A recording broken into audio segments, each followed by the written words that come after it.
En una tarde de julio de 1986, en la llanura de Tierra de Campos, en la provincia de Palencia, un niño de 13 años miró el horizonte oeste y supo exactamente lo que iba a pasar.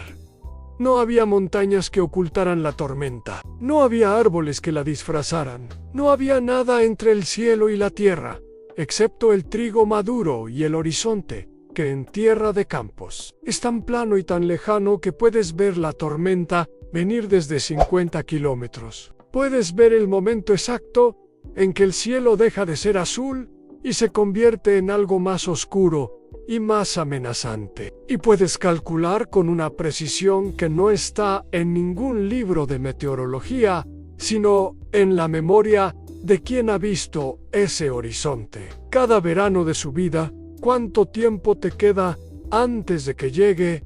El niño se llamaba Domingo Crespo. Tenía 13 años. El cuerpo delgado y la piel quemada del sol de la meseta, y una manera de mirar el horizonte que su padre describía siempre con la misma palabra seria. Domingo miraba el horizonte con una seriedad que no era tristeza sino atención. La atención específica de alguien que ha aprendido que en la llanura castellana el horizonte tiene cosas que decir. Si sabes escucharlo. Había aprendido de su abuelo Esteban Esteban. Crespo había cumplido 81 años ese verano y seguía levantándose cada mañana a las 6 para mirar el horizonte oeste antes de hacer nada más. No porque le quedaran fuerzas para trabajar los campos, que ya no le quedaban, sino porque después de 60 años mirando ese horizonte, cada mañana, el cuerpo no sabía hacer otra cosa, y el espíritu tampoco quería en Esteban.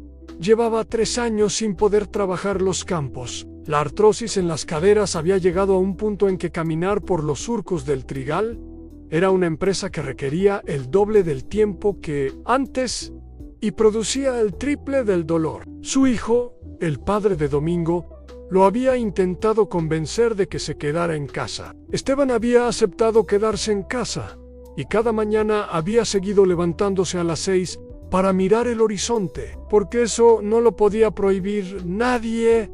Esa tarde de julio, Esteban estaba en la silla del porche cuando Domingo llegó corriendo desde el camino del trigal. Abuelo, dijo Domingo. El horizonte oeste en Esteban miró, que habían perdido precisión para las cosas cercanas, pero que seguían siendo extraordinariamente buenos para las distancias. Recorrieron el horizonte oeste con la misma atención de siempre. En lo que vio, hizo que se levantara de la silla. Despacio, con el esfuerzo que le costaba levantarse, pero se levantó. ¿Dónde está tu padre?, dijo Esteban. En el pueblo, dijo Domingo. En la cooperativa, reunión de cereales.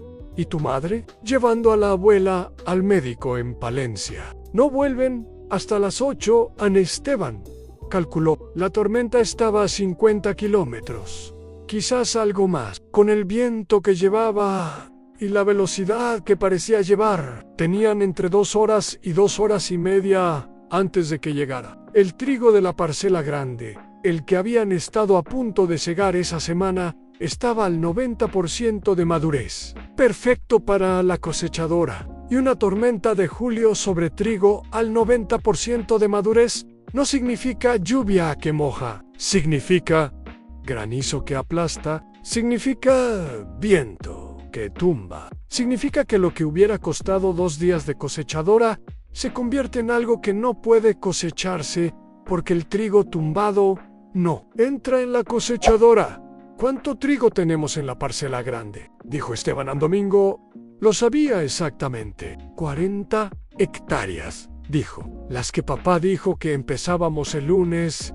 Esteban asintió. En 2 horas, ¿cuánto crees que puede segar la cosechadora? Domingo lo pensó. Había visto a su padre trabajar con la cosechadora suficientes veces para hacer el cálculo. Con buenas condiciones, la cosechadora hacía entre 4 y 5 hectáreas por hora. En 2 horas, con el terreno en buen estado como estaba, podían hacer entre 8 y 10 hectáreas, a 8 o 10 hectáreas de 40, era entre un 20 y un 25% de la cosecha. No era la cosecha entera, pero era la diferencia entre un año malo y un año catastrófico. Y el trigo que se cosechara esas 2 horas era el de las filas más maduras, el de mejor calidad, el que estaba listo exactamente en ese momento. Déjame contarte sobre la cosechadora antes de contarte lo que Domingo hizo, porque la cosechadora también es parte de la historia, y sin entenderla, no puedes entender lo que significó que un niño de 13 años la pusiera en marcha. La cosechadora era una John Deere 955 del año 1979, verde y amarilla como todos los John Deere, con un cabezal de 4,5 metros y un motor de 110 caballos, que cuando trabajaba hacía un sonido que se escuchaba a 2 kilómetros en la llanura. El padre de Domingo la había comprado en 1983, de segunda mano, pagando un precio que había tardado 4 años en amortizar y que había justificado el primer verano que la usó, cuando la cosechadora hizo en 3 días lo que antes tardaba 10 con las cuadrillas de segadores. Conducir una cosechadora no era lo mismo que conducir un tractor. Era más complicado. Había que atender el cabezal y la velocidad de avance, y la altura de corte, y el nivel del grano en la tolva, y el estado del terreno, y la humedad del trigo, y docenas de cosas más que se aprendían con años de práctica, y que un hombre como el padre de Domingo había tardado 3 temporadas en dominar completamente. Pero Domingo llevaba 5 veranos subido a esa cosechadora, no conduciendo, mirando, sentado en el asiento del copiloto, que no existía oficialmente, pero que su padre le había construido, con un cajón de madera y un cojín, porque Domingo preguntaba demasiadas cosas como para dejarlo en tierra, y era más fácil tenerlo al lado y responder las preguntas, mientras trabajaban 5 veranos de preguntas y respuestas, 5 veranos de ver cómo su padre manejaba el cabezal, cómo ajustaba la velocidad según la densidad del trigo, cómo leía el terreno antes de entrar en cada parcela, cómo escuchaba el motor para saber si la cosechadora estaba trabajando bien o empezando a atascarse, y 5 veranos de algo más específico que eso. 5 veranos de aprender a leer el horizonte oeste de Tierra de Campos, porque su padre lo hacía cada tarde, antes de decidir si continuaban o paraban. Y Domingo miraba con él y preguntaba, y su padre explicaba por eso. Domingo supo esa tarde lo que estaba mirando Ni. Por eso fue corriendo al porche del abuelo. Déjame contarte la conversación completa entre Domingo y el abuelo Esteban, porque en esa conversación está el corazón de la historia. Esteban se había levantado de la silla y estaba de pie en el porche mirando el horizonte. Domingo estaba a su lado. Los dos miraban la misma tormenta a 50 kilómetros, cada uno con sus propios ojos y su propia experiencia y su propio cálculo. Hay que sacar la cosechadora, dijo Domingo a Esteban. No respondió inmediatamente. Era un hombre que no respondía de inmediato a las cosas importantes. ¿Sabes conducirla?, dijo Esteban finalmente. He visto cómo lo hace papá 5 veranos seguidos, dijo Domingo. He estado ahí al lado cada vez. Eso no es lo mismo que conducirla. Lo sé, dijo Domingo, pero es lo que hay. Esteban miró el horizonte otra vez. Luego miró a su nieto. Tenía 13 años, y la seriedad en los ojos que siempre había tenido, y que en ese momento no era la seriedad de un niño, sino la seriedad de alguien que ha evaluado una situación y ha llegado a una conclusión, y está esperando que el adulto llegue a la misma conclusión para poder actuar.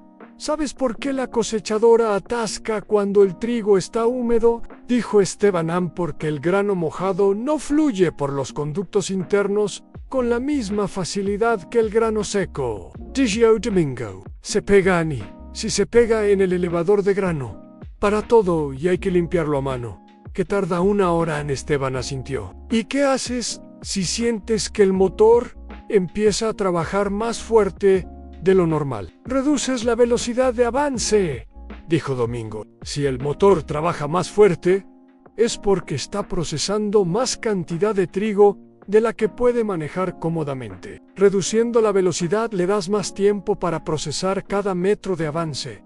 Esteban lo miró durante un momento largo. Luego dijo, ¿y la tolva? Cuando la vacías, cuando el indicador llega al 80%, dijo Domingo. No al 100, porque si se llena al 100 hay que parar la cosechadora entera para vaciarla. Y eso tarda más. Al 80 todavía puedes vaciar mientras avanzas. Si tienes el remolque al lado. Esteban asintió muy despacio. Luego dijo algo que Domingo no esperaba. Llama a Severino, dijo Esteban, el vecino, aunque traiga su remolque y lo ponga en la cabecera de la parcela grande. Él maneja el remolque cuando tu padre cosecha. Sabe lo que tiene que hacer. ¿Y el abuelo? Dijo Domingo. ¿Tú qué haces? Esteban miró el horizonte. Me siento en el porche y os veo trabajar, dijo. Y si algo va mal, me grito desde el trigal y os digo que hacer. Un Domingo lo miró. ¿Desde el porche puedes ver el trigal? Esteban señaló hacia el oeste. Desde el porche veo el horizonte, dijo. Y el horizonte me dice ¿cuánto tiempo os queda? Eso es lo que puedo hacer. Domingo asintió. Fue al teléfono. Llamó a Severino. Severino era el vecino de la finca de al lado. Un hombre de 50 años que había trabajado con el padre de Domingo en 3 temporadas de cosecha y que cuando Domingo le dijo lo que estaba pasando, no preguntó nada más. Ahora voy con el remolque. Luego fue al cobertizo. Déjame contarte lo que Domingo vio cuando entró al cobertizo, porque eso también es parte de la historia. El cobertizo era grande, construido por el abuelo Esteban en los años 60 para guardar la maquinaria de la finca. Tenía el suelo de cemento que el abuelo había puesto él mismo con ayuda de los vecinos, un verano que Domingo no había conocido, y las paredes de ladrillo con el tejado de uralita, que cuando llovía hacía un ruido específico que Domingo asociaba para siempre con el olor a aceite y metal y trigo seco. A la cosechadora John Deere 955 ocupaba la mayor parte del cobertizo. Era enorme de cerca, mucho más enorme de cerca que desde el campo, donde la perspectiva de la llanura la hacía parecer manejable. El cabezal de 4,5 metros estaba plegado para el almacenamiento, con las cuchillas cubiertas por el guardabarros de seguridad que el padre de Domingo ponía siempre cuando guardaba la cosechadora, porque decía que el primer accidente que tiene una cosechadora es siempre dentro del cobertizo. Domingo fue primero al manual que su padre guardaba en la guantera de la cosechadora. Lo sacó, lo abrió en la sección de arranca, no porque no supiera cómo arrancarla, sino porque quería asegurarse de que sabía exactamente en qué orden hacerlo. En una máquina como la cosechadora, el orden importaba. Encender cosas en el orden equivocado no significaba que no arrancara, significaba que algo que no debía estar en movimiento estaba en movimiento. Antes de que estuvieras listo, leyó el procedimiento 2 veces. Luego cerró el manual y lo guardó donde estaba. Subió a la cabina. La cabina de la John Deere 955 era más grande que la del tractor. Tenía más mandos, más indicadores, más cosas que atender simultáneamente. Domingo los recorrió con los ojos como había recorrido el manual, en orden, verificando que todo estaba en la posición correcta para el arranque en palanca. De cabezal, en posición neutra, en correcto, en palanca. De velocidad de trilla en posición mínima en correcto, ANS.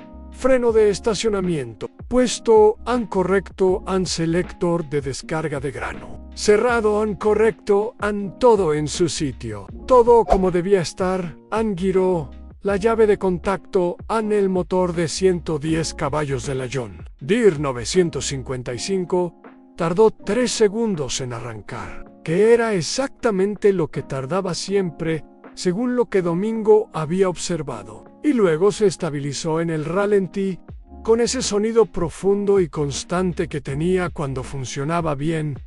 Domingo escuchó. No 10 segundos en 30. Quería estar seguro de que el motor estaba completamente caliente antes de poner la cosechadora en marcha, porque su padre siempre decía que la cosechadora fría trabaja peor y tarda más en alcanzar el ritmo óptimo.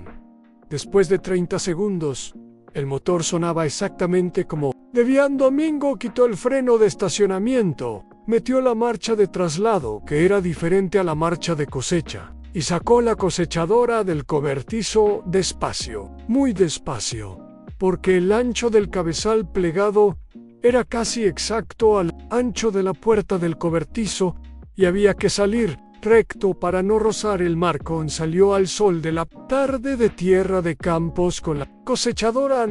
Esteban estaba en el porche mirando el horizonte. Cuando escuchó el motor de la cosechadora, se giró. Vio a su nieto al mando de la máquina más grande y más cara de la finca. Asintió una vez y volvió a mirar el horizonte. Severino llegó con su tractor y el remolque exactamente cuando Domingo entraba al trigal. Se saludaron con un gesto de la mano desde las respectivas cabinas, que es la forma en que los agricultores de la llanura castellana se saludan cuando hay trabajo urgente. Y los gestos dicen lo suficiente. Contarte las 2 horas siguientes, porque son las que la familia Crespo recuerda cada verano desde entonces, cuando llega julio y el horizonte oeste empieza a cambiar de color. Domingo desplegó el cabezal de la cosechadora en el primer metro del trigal. Era una operación que había visto hacer a su padre docenas de veces, pero que nunca había hecho él mismo, y que resultó ser exactamente tan sencilla como parecía cuando la hacías con la palanca correcta en la posición correcta, que era lo que el manual le había confirmado. El cabezal desplegado medía 4,5 metros de ancho, 4,5 metros de cuchillas que giraban a una velocidad que hacía el trigo invisible, que lo cortaban y lo procesaban y lo separaban del grano que subía por el elevador hasta la tolva. Mientras la paja quedaba picada en el campo, Domingo puso la cosechadora en marcha de cosecha. El sonido cambió. Del ralentí tranquilo al trabajo activo, un sonido más alto y más complejo, con el motor trabajando y el cabezal girando y el elevador moviendo. Grano y la trilladora separando y la limpieza soplando y todos los sistemas de la máquina funcionando simultáneamente, con la sincronización que hacía que la cosechadora fuera lo que era. Empezó a avanzar. Los primeros 100 metros fueron lentos, no porque hubiera ningún problema, sino porque Domingo iba más despacio de lo que podía ir para asegurarse de que todo funcionaba correctamente antes de aumentar la velocidad. Miraba el indicador de la tolva, miraba el indicador de revoluciones del motor, miraba el indicador de velocidad de trilla, miraba el trigo que entraba por el cabezal y el campo que quedaba limpio detrás. Todo funcionaban. Aumentó la velocidad al ritmo que había visto usar a su padre en ese trigal, con ese tipo de trigo, en esas condiciones. No el máximo, la diferencia entre el máximo y el óptimo en una cosechadora era la diferencia entre ir rápido y llegar lejos. A la cosechadora avanzó por el trigal con la eficiencia específica de una máquina bien diseñada, haciendo exactamente el trabajo para el que fue diseñada. El trigo desaparecía por el cabezal y el grano subía a la tolva, y la paja quedaba en el campo, y el campo se hacía más pequeño, y la tolva se hacía más grande. Severino Seguía con el remolque en la cabecera, esperando la primera descarga cuando el indicador de tolva llegó al 75%. Domingo giró en la cabecera, se puso paralelo al remolque de Severino y accionó el tubo de descarga. El grano cayó en el remolque con ese sonido específico, como lluvia pesada sobre metal, que en tierra de campos es el sonido del trabajo bien hecho. Severino dio un pulgar arriba. Desde la cabina de su tractor, Domingo cerró el tubo de descarga y volvió al trigal el horizonte oeste. Cuando Domingo miró hacia él desde la cabina de la cosechadora, había avanzado otros 10 kilómetros. Quedaba menos de hora y media. Siguió cosechando. Déjame contarte lo que pasó en la primera hora, porque en esa hora ocurrieron 3 cosas que Domingo recuerda con la precisión de los momentos que definen quién eres.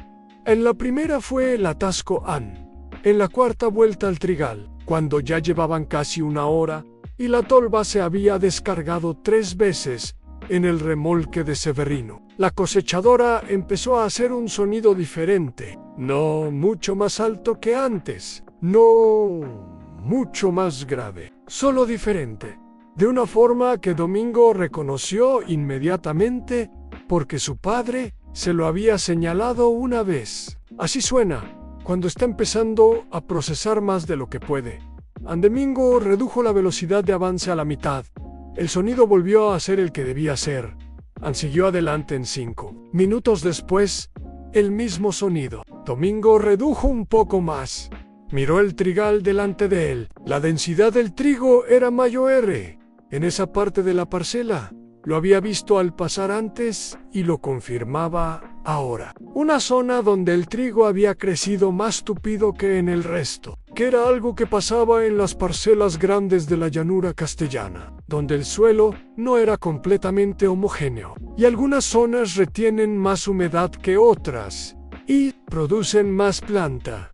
Más tupido significaba más trabajo por metro. Más trabajo por metro significaba velocidad más baja. Domingo fue más despacio durante 200 metros. Luego, la densidad volvió a la normalidad y pudo retomar la velocidad anterior. Eso fue la primera cosa. El atasco que no llegó a ser atasco, porque Domingo leyó el sonido antes de que fuera demasiado tarde. La segunda cosa fue el vecino a la hora exacta. Cuando Domingo estaba en mitad de la parcela más alejada, apareció en la cabecera del trigal un hombre a pie que Domingo no reconoció inmediatamente desde la distancia. Luego, lo reconoció. Era Don Ambrosio, el vecino de la otra finca, el que tenía su propio trigal y su propia cosechadora, y que había cosechado esa misma semana. Don Ambrosio llegó a la cabecera, vio la situación, habló con Severino, y sin que nadie le dijera nada fue a su finca. Trajo su propio tractor con un segundo remolque y se puso al otro lado de la cabecera para que Domingo pudiera alternar descargas entre los 2 remolques sin parar de cosechar. A nadie le había pedido que viniera. Nadie le había explicado la situación. Don Ambrosio había visto el horizonte oeste. Había visto la cosechadora de los Crespo trabajando a esa hora de la tarde, y había entendido lo que hacía falta en tierra de campos, donde los inviernos son largos y los veranos son urgentes, y la llanura no perdona los errores. Ese tipo de solidaridad no necesita explicación. Domingo le hizo un gesto de agradecimiento desde la cabina. Don Ambrosio asintió, y los dos siguieron trabajando. La tercera cosa fue la llamada en algún momento de la segunda hora. El padre de Domingo llegó a la finca desde la cooperativa. Nadie sabe exactamente cuándo llegó, porque nadie se fijó en el momento exacto. Lo que sí se sabe es que cuando llegó y vio la cosechadora en el trigal y a su hijo en la cabina, se quedó parado en la cabecera durante un momento que los que estaban cerca describieron como largo. Luego fue al porche donde estaba el abuelo Esteban. ¿Qué está pasando? Esteban señaló el horizonte oeste. Lo que tú ves, dijo. El padre de Domingo miró el horizonte. Luego miró la cosechadora. Luego miró al abuelo. y lo estás dejando. Esteban lo miró. ¿Qué habrías hecho tú? El padre no respondió. Esteban asintió como si la pregunta hubiera sido respondida. Hace 5 veranos que le enseñas todo lo que sabe, dijo. Lo que está haciendo ahí es exactamente lo que tú le enseñaste, solo que sin que le dijeras que lo estabas enseñando. El padre se quedó mirando al abuelo un momento. Luego, miró la cosechadora de nuevo. Fue al trigo no para quitarle el control a Domingo, para ponerse al lado del remolque de Severino y ayudar con lo que hiciera falta, porque había trabajo que hacer y su hijo lo estaba haciendo. Y lo más útil que podía hacer él era ayudar desde donde estuviera Domingo. Lo vio llegar. Los dos se miraron desde la distancia de la cosechadora. El padre le hizo un gesto que significaba sigue. Domingo siguió. Déjame contarte el momento final porque ese momento lo recuerdan todos los que estaban en el trigal esa tarde, cuando Domingo estaba en los últimos 300 metros de la parcela grande, cuando el horizonte oeste estaba a menos de 20 kilómetros. Y la luz había cambiado con ese cambio específico que tiene la luz antes de una tormenta grande en la llanura castellana, volviéndose más amarilla y más pesada al mismo tiempo. Empezaron a caer las primeras gotas, no granizo, lluvia, las gotas que llegan antes de la tormenta, grandes y escasas, anunciando lo que viene detrás. Domingo aceleró, no hasta el máximo, hasta el óptimo más rápido. La diferencia era pequeña, pero existía. Su padre, que había estado mirando desde la cabecera, fue corriendo por el lado del trigal hasta donde estaba la cosechadora. Domingo, la primera fila de la esquina la dejamos. Domingo lo escuchó. Ana sintió. La primera fila de la esquina era la que estaba más pegada al margen del campo, donde el terreno era ligeramente más irregular y donde la cosechadora corría más riesgo de atascarse con las ruedas en un surco si el suelo se mojaban. Esa fila en los últimos 200 metros los cosechó, con la lluvia cayendo sobre el cristal de la cabina, los limpiaparabrisas encendidos por primera vez en toda la tarde, el suelo del trigal empezando a oscurecerse con la humedad, mientras el trigo que quedaba por cosechar desaparecía metro a metro por el cabezal. Cuando llegó a la cabecera con los últimos metros cosechados, el trueno llegó desde el oeste como si hubiera estado esperando ese momento. Domingo paró la cosechadora en la cabecera, apagó el cabezal, descargó la tolva en el remolque de don Ambrosio por última vez y apagó el motor.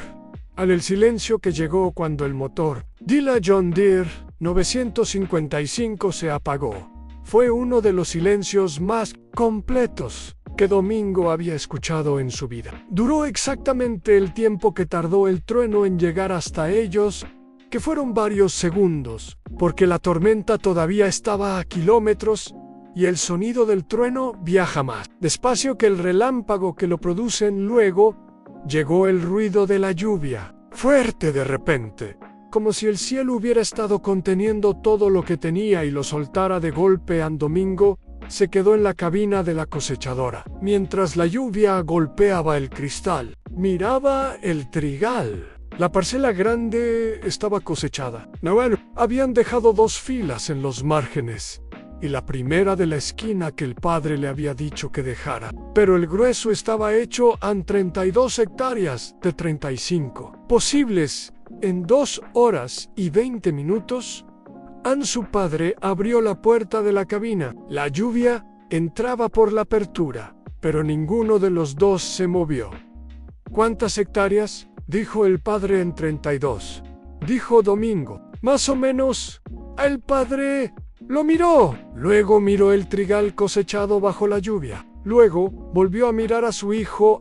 Bien hecho, dijo el padre.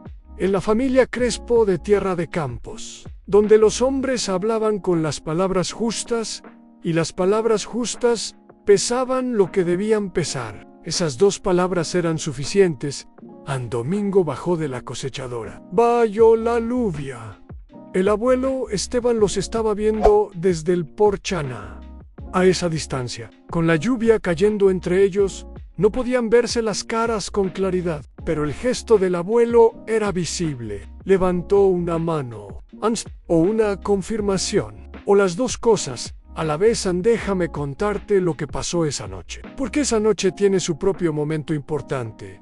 La familia se reunió en la cocina cuando la tormenta pasó, que fue 2 horas después. La madre y la abuela habían vuelto de Palencia en medio de la tormenta y habían llegado a casa, sabiendo que algo había pasado, pero sin saber exactamente qué, porque las llamadas de teléfono en las tormentas de la llanura castellana se cortaban con la frecuencia con que los rayos golpeaban los postes de la red. Cuando llegaron y encontraron a la familia en la cocina y entendieron lo que había ocurrido, la madre miró a Domingo durante un momento que él recordaría siempre. Luego miró al abuelo. Esteban, ¿lo dejaste?, dijo la madre. Esteban la miró. Lo que estás comiendo esta noche, lo ha pagado ese chico esta tarde. Las 32 hectáreas que hay en los hilos, el resto lo habría pagado la tormenta. La madre miró a Domingo. Luego miró al abuelo, luego a su marido, luego fue a la cocina a hacer la cena, sin decir nada más, aunque en la familia Crespo era la forma más completa de aprobar algo. La cena de esa noche fue la más larga que Domingo recordaba, no porque hubiera mucho que decir, sino porque había mucho que estar. Los 4 sentados a la mesa, la abuela sirviendo, la lluvia ya suave afuera sobre los campos que habían salvado y los que no habían podido salvar, y el abuelo Esteban mirando a su nieto con esa expresión que Domingo no supo nombrar hasta que fue mayor y entendió que era exactamente el orgullo mezclado con algo más difícil de nombrar que el orgullo, algo parecido a la satisfacción de ver que lo que sembraste creció exactamente como esperabas que creciera. Déjame contarte los años siguientes, porque esta historia no termina en una cocina castellana. Domingo Crespo siguió en la finca. No fue a estudiar a Salamanca como sus amigos, no porque no pudiera, sino porque la tarde de la cosechadora le había enseñado algo que no estaba en ningún plan de estudio, que había cosas que solo se aprenden siendo el único que puede hacerlas cuando hace falta, y que esa responsabilidad, lejos de ser una carga, era exactamente el tipo de cosa que a él le gustaba. Estudió agricultura por las tardes durante 3 años en la Escuela de Formación Agraria de Palencia. Aprendió todo lo que se podía aprender sobre cereales y sobre maquinaria y sobre la gestión de una explotación cerealista en la llanura castellana, y lo aplicó en la finca familiar, que fue creciendo despacio durante los años 90 hasta las 80 hectáreas que tenía ahora el abuelo. Esteban vivió hasta los 87 años. Murió en 1992, 6 años después de la tarde de la cosechadora, en su cama de la casa de Tierra de Campos, con el horizonte oeste visible desde la ventana de su cuarto, exactamente como lo había visto visible toda su vida en su funeral. Don Ambrosio, el vecino que había llegado con su remolque sin que nadie le pidiera, habló de Esteban con las palabras que usan los hombres de la llanura castellana para hablar de los hombres que respetan.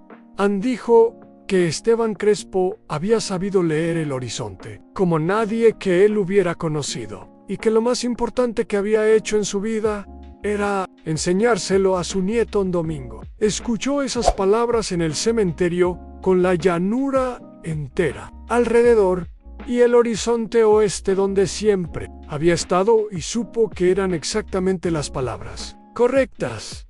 La John Deere 955 siguió trabajando los campos de los Crespo hasta 1998, cuando el padre de Domingo la vendió y compró una cosechadora más moderna. Pero Domingo guardó algo de esa cosechadora antes de que se fuera. Guardó el manual de la guantera, el mismo que había leído 2 veces aquella tarde de julio de 1986 antes de arrancar el motor. Lo guardó en el cajón de su escritorio y está ahí todavía, con las páginas amarilladas y las esquinas dobladas de los años. Y a veces cuando Domingo tiene que enseñar algo a alguien sobre la cosechadora, lo saca y lo usa, porque es más fácil enseñar con un manual en la mano que sin él. Tiene ahora 53 años. Trabaja sus 80 hectáreas con su hijo, Mayo R., que tiene 16 años y que lleva 3 veranos aprendiendo a leer El Horizonte Oeste de Tierra de Campos. La semana pasada, una tarde de julio, el hijo vino corriendo desde el camino del trigal. Papá, dijo el hijo, el horizonte oeste. En Domingo miró las nubes, tenían ese color. ¿Cuánto tiempo tenemos? Di yo, el hijo. Domingo calculó. 2 horas, dijo. Quizás algo más en... El hijo miró la cosechadora en el cobertizo. Luego miró a su padre. Domingo lo miró durante un momento. Luego dijo, ¿sabes por qué la cosechadora atasca cuando el trigo está más tupido? El hijo respondió sin dudar, porque procesa más cantidad por metro de avance de la que puede manejar a esa velocidad. Hay que reducir la velocidad de avance para compensar. Domingo asintió en llama a Severino. Dijo Domingo, el hijo de don Ambrosio, que traiga su remolque. Él, hijo, fiu, el teléfono. Domingo fue al cobertizo. Las nubes del horizonte oeste no esperan a nadie. Paró en Tierra de Campos.